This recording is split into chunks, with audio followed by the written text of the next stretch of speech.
চীনের সাথে বন্ধুত্ব দেখে বাংলাদেশের জ্বলছে ভারত।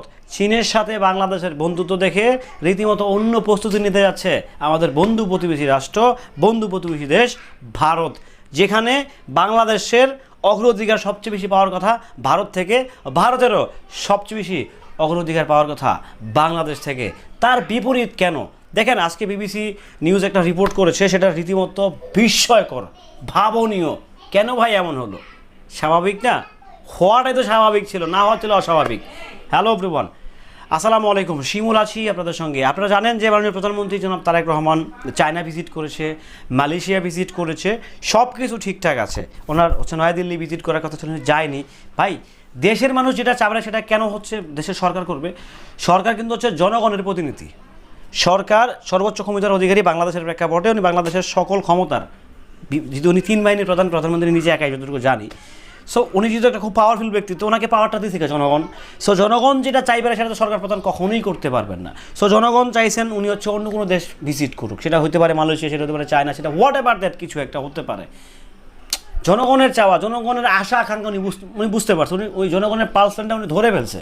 ধরে ফেলে কী করলো, ওনার ফার্স্ট ভিজিট ছিল মালয়েশিয়া, মালয়েশিয়া থেকে ওনার সেকেন্ড ভিজিট ছিল হচ্ছে চায়না। এখন ভারত কেন গেলেন না? ভারত চাইতে পারে তো, যাবে না সরকার? ডেফিনেটলি যাবে।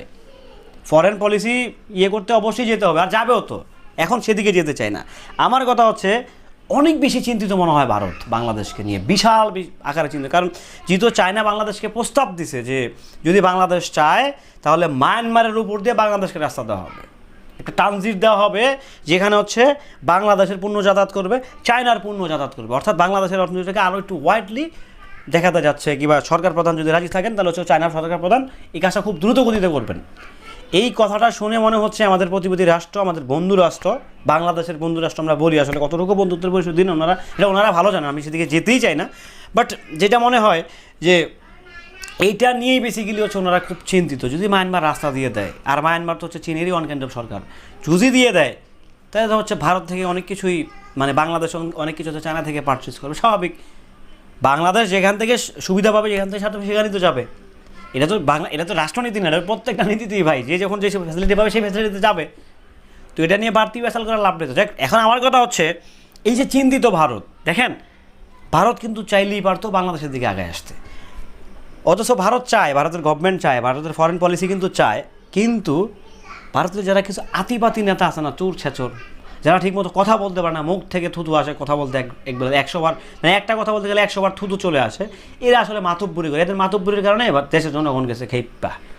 সরকার তো জনগণের বিপক্ষে সরকার কখনো যেতে পারবে না। আমিও তো চাইছিলাম যে প্রধানমন্ত্রীর সফরটা প্রথম ভারতই হোক, বাট আমি আবার একটা সময় চাইও নাই যে না, কেন ভারত, কেন ভাই, অনেক দেশ আছে পৃথিবীতে, সফর করে আসে করি, সমস্যা নাই, সফর করুক না, অসুবিধা কী? ভারতে আমাদের লোকজন তো থাকে না, খুব কমই থাকে।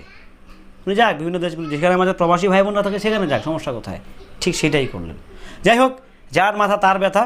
বাট আমার যেটা মনে হচ্ছে, বাংলাদেশ তার নিজস্ব ফরেন পলিসিতে অবশ্যই অ্যাক্টিভ থাকবে, অবশ্যই অ্যাক্টিভ থাকবে। এটা অন্য সরকার ভাই, এটা জেনারেলের সরকার না।